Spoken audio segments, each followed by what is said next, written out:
we highly believe the diversity here in South Africa is a very great example of the ICANN's diversity.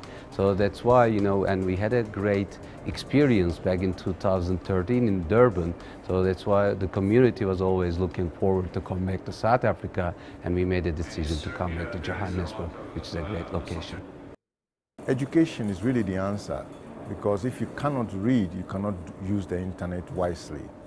If you do not have strong enough academic background, you may not have anything to show, and therefore you will not need domain names. You only go to the traditional, portals.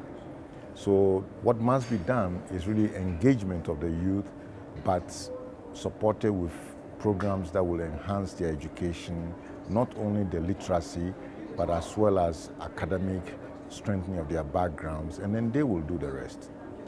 IPv6 is the new version of the Internet Protocol. Back in the 1980s, when the Internet was started, we had what we called IP version 4, which had space for about 4 billion IP addresses. Now, the population of the world is more than 7 billion, so 4 billion addresses will never be enough. And so, about 20 years ago, in the 1990s, they developed a new version of the Internet Protocol called IPv6, which has so many millions of addresses that there are enough for every person in the world to have several thousands or millions of networks. Not even millions of devices, but millions of networks. So it's the new protocol to allow expansion of the Internet way beyond what we've had before.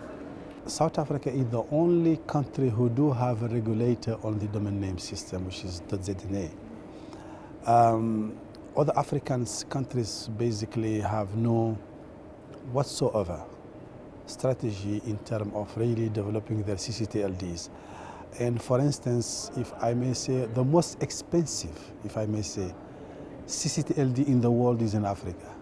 It's ranged from $18 in South Africa to $700 for one of the smallest country in Africa, which is actually .BG in Bujumbura in Burundi.